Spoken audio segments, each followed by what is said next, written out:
Not just one life-changing message today, not just two, three very important life-changing messages. Oh yeah, the new fall season's jam-packed. Let's get the meeting started. Whatever you're going through, you will get through it because you're here. And that means you are not alone.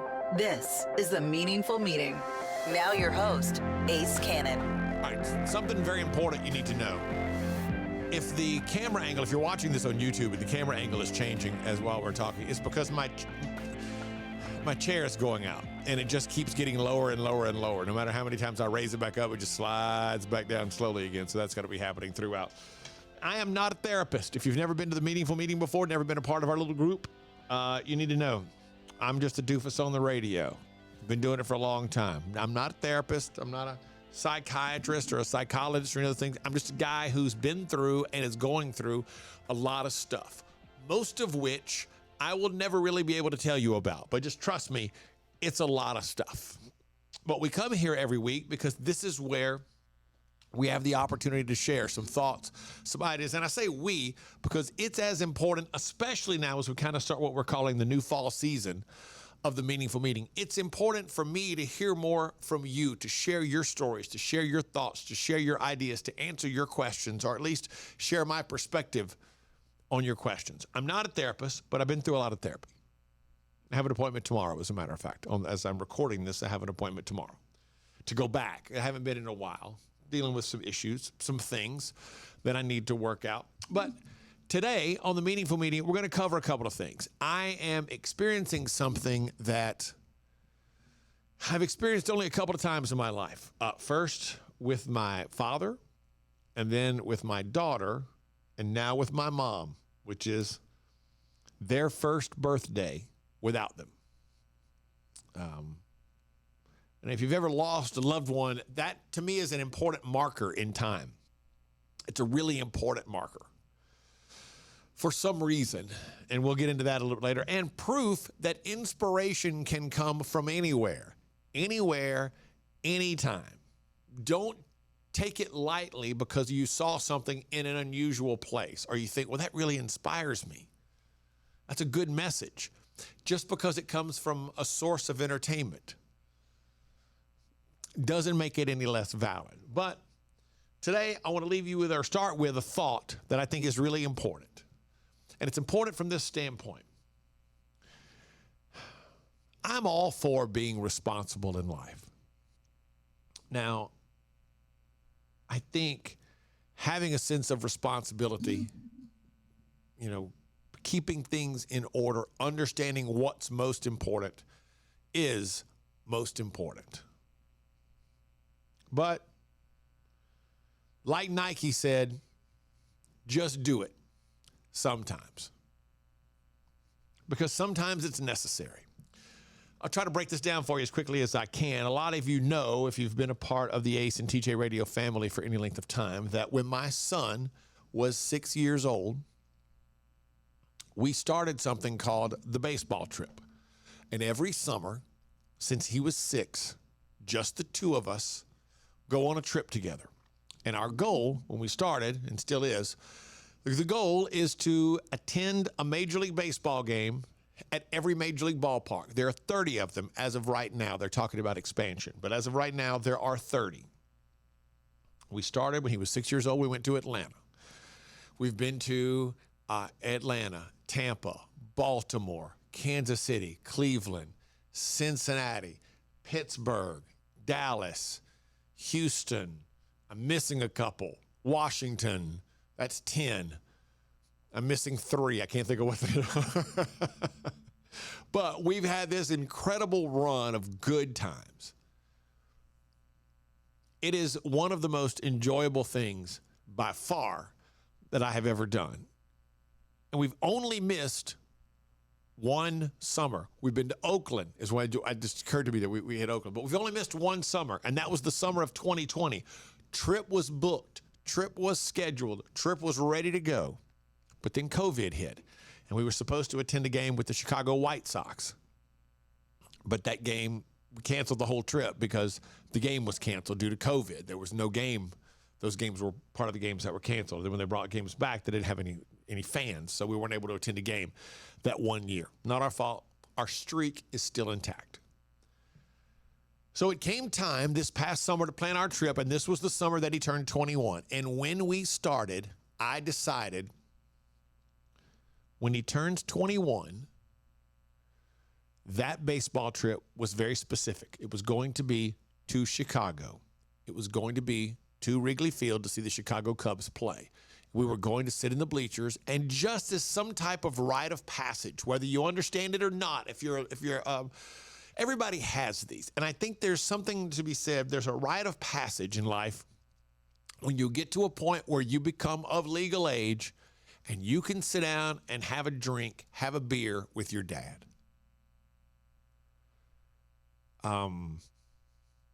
It's a unique experience for a son.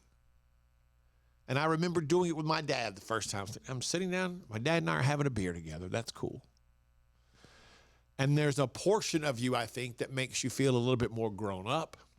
But what I realize now that I didn't realize then when I was 18 is that for the dad, it's a marker in time. Things have changed. And even though you may have looked at your son as becoming an adult, there is something about that moment, something about that time, something about sharing that with each other that makes your son seem a little more grown up. Now, my son turned 18 last weekend, and we had a great party. It was a great day. It was a special day. You know, we hung out and had a beer together, that kind of thing. But this one was, I've wanted to go to Wrigley Field since I was in middle school, when we first got WGN, the Chicago Cubs, on my cable system. And they were on almost every afternoon because at the time, the Chicago Cubs did not have lights at their stadium, and they only played games during the day at home. And they were on TV almost every afternoon. And it made me different from my friends because they all loved the Atlanta Braves. Growing up in Louisiana, it was very unlikely I would ever know much about the Chicago Cubs until I got them on the superstation WGN and fell in love. And then Harry Carey came along, and I was a fan. And I've been to Wrigley Field twice before, but never inside. The Cubs were never playing when I was in Chicago, visiting 2 previous times that I was down in Wrigleyville. And I always said, when Cade turns 21, we're going to go there. We're going to sit in the bleachers. We're going to have a couple of beers together, enjoy our day. And we did. Now, something you need to know, total honesty here, when I started this, when my son was 6, financially, I was in a much better place than I am right now.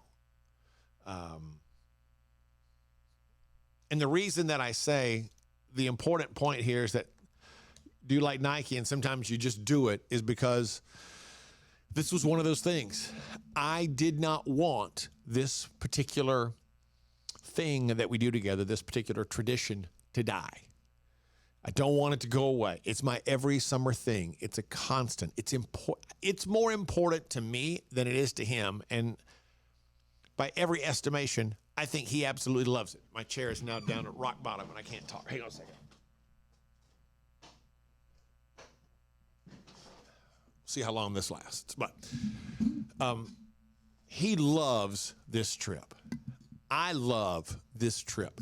It has had such special bonding moments for us. Now, here's another thing that I think sometimes when you lose a child, the things you do with the other child, the other children, become even more important.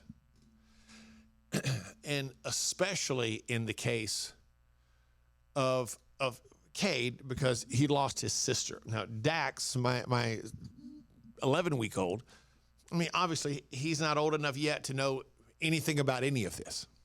So I've yet to have that opportunity to spend that time with him and to develop whatever. You know, Cade or Peyton or anything. So he doesn't know anything about any of this yet. But losing Peyton made this particular trip even more important because you hang on to those things that are like you just hang on to these things that you have that bring you a sense of normalcy, I think. And so this one was tough. It was important. And it was important that I did this particular trip this particular year. And we did. Financially, it's not smart.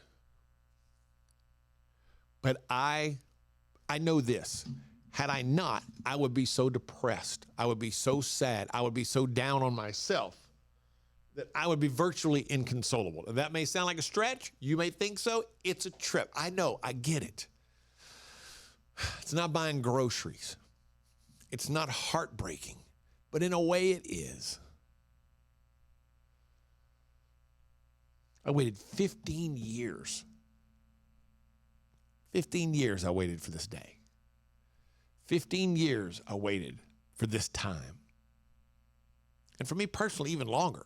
Back to when I was 14. But the reason it was so important was because this day, like Nike said, just do it sometimes. It was fantastic. It was one of the most beautiful days I've ever experienced in my life. 75 degrees, not a cloud in the sky. 9:30 in the morning, we took a tour of Wrigley Field. Game started at 1:20. Tour was over at 10:45. They don't open the gates until 11:20. Well, in the bleachers at Wrigley Field, you do not have an assigned seat.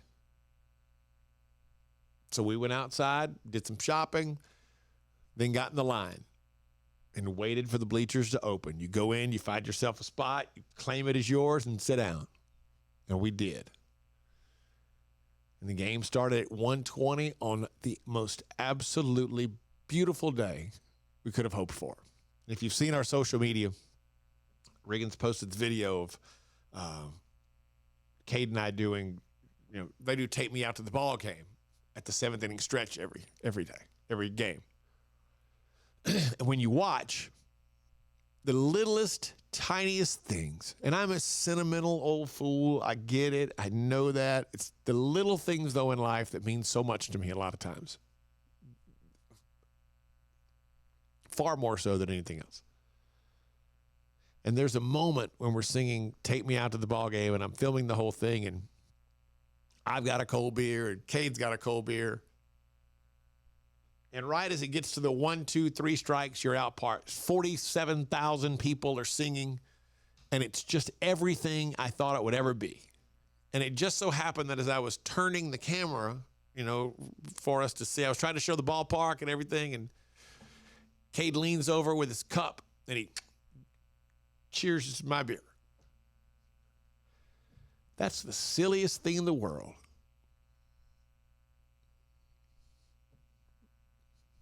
It meant a lot to me.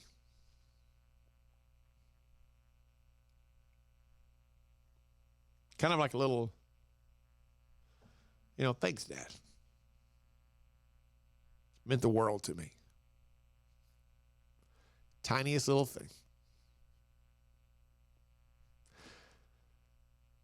Just a really special snapshot moment that I'll never forget.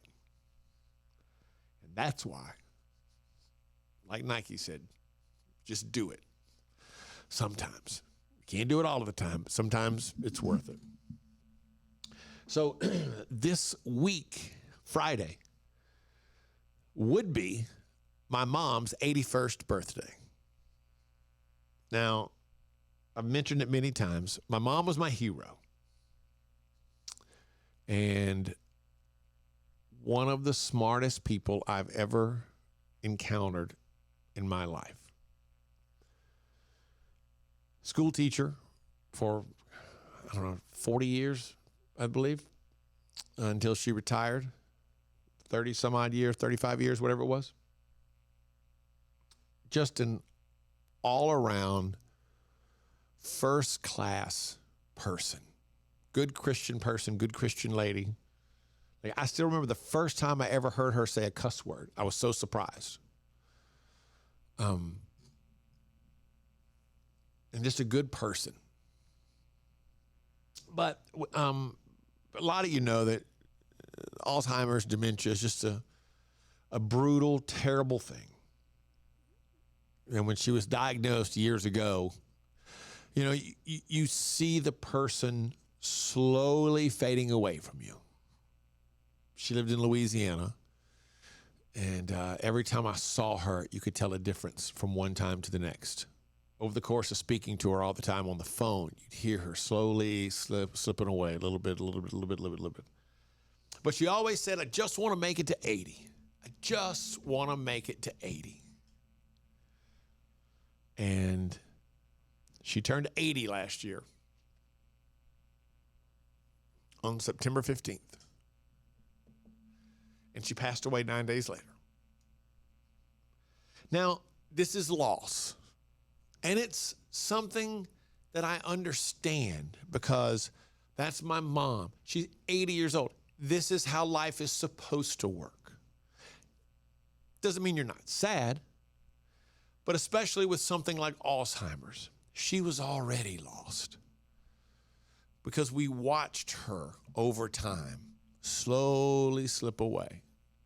She fought a valiant fight. She gave it all she had, but you're never going to beat this thing. It can't be done. You're going to lose eventually. But I'm thankful, so thankful for so many things with my mom. But I'm thankful she made it to 80. She didn't even know she made it to 80. But my sister and I talk about it all the time. I don't understand why it was so important to her. But when she got to about 73, before she was even diagnosed with Alzheimer's, she said, just want to make it to 80. After that, I'm good. She was never even able to really verbalize, or just didn't, why making it to 80 was so important. But it was. And she made it. But I think I will never get over a feeling like I let her down in some ways, simply because some things I had been able to do for her or could have done for her at other times in my life, I wasn't able to do for her in her last, year and a half. Just didn't have the money that I'd had before. And that seems to be a feeling a lot of people have when someone close to them dies, especially when a parent dies. I think that's the thing that we always feel like in some way we let them down because they gave so much to us. You just want to do more for them, give more for them. But that's not necessarily the way it works, because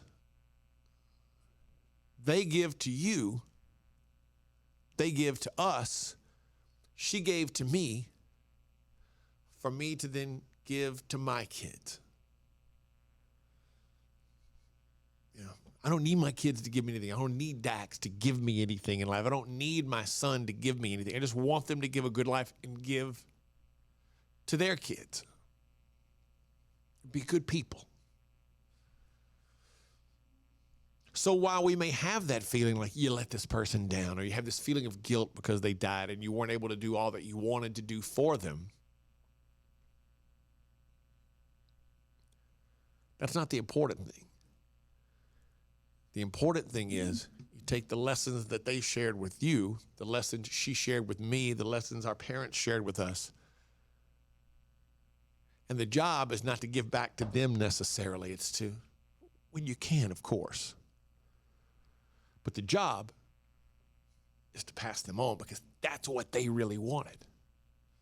That's what I really want for my kids to do.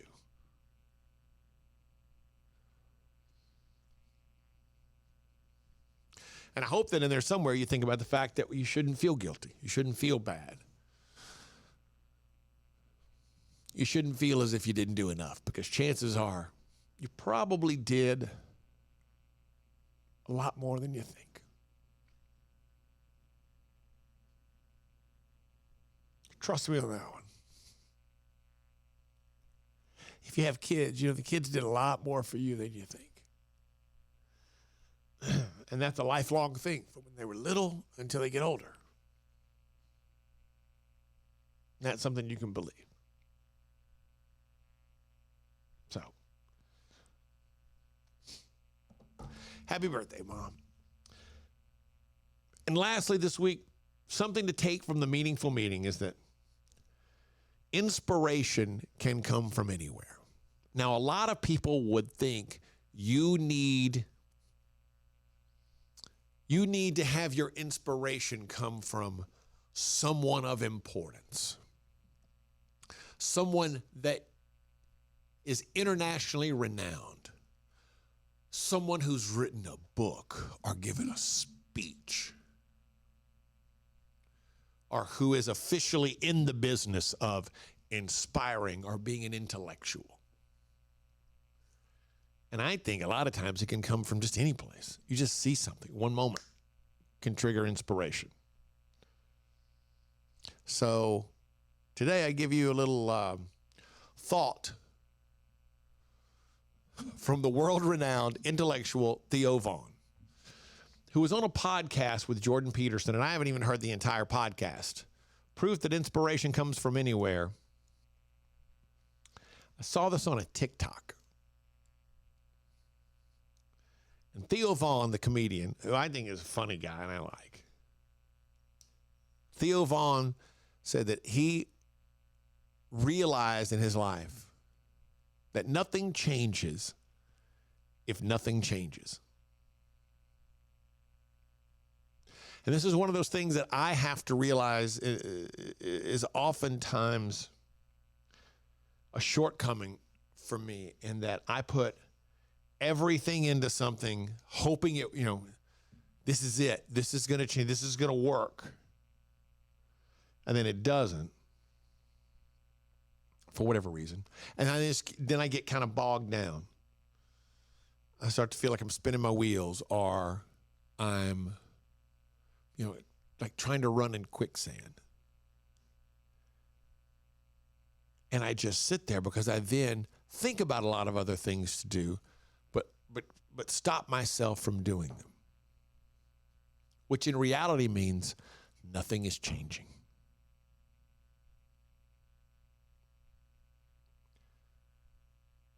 But nothing changes if nothing changes.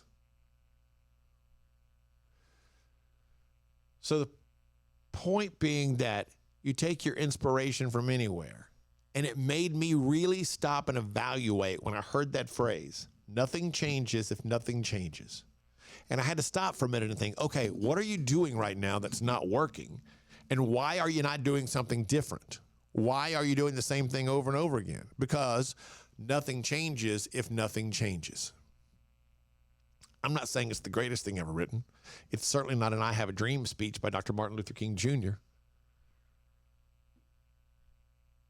It's 5 words. Nothing changes if nothing changes. And I saw it on a TikTok, and I don't even know what the rest of that's all about.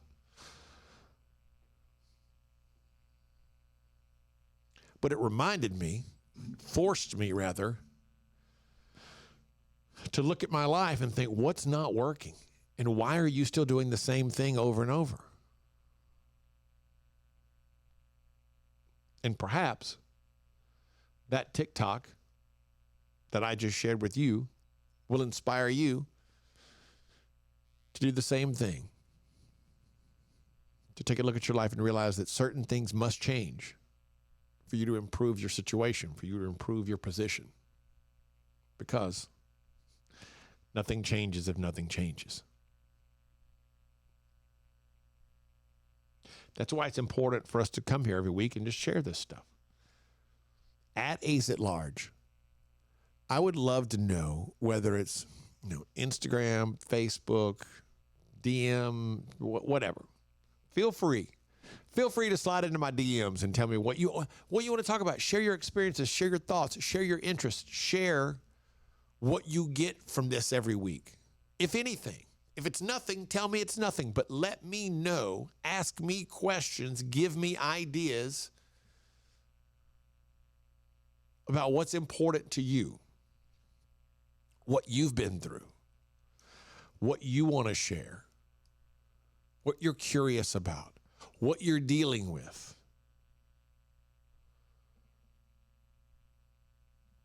because this all becomes a part of our story of what we overcome. And remember, one day you will tell your story of how you've overcome what you're going through now. And it will become part of someone else's survival guide. Like I've said before, what helps me is thinking that maybe something here helped you. Because that helps me feel better about me. It's very selfish in many ways. But at Ace at Large, I want to hear from you. Now, whatever you're going through, you're not alone. You are a part of the Meaningful Meeting, presented by the Radio Network. Copyright ATJ Inc. 2022.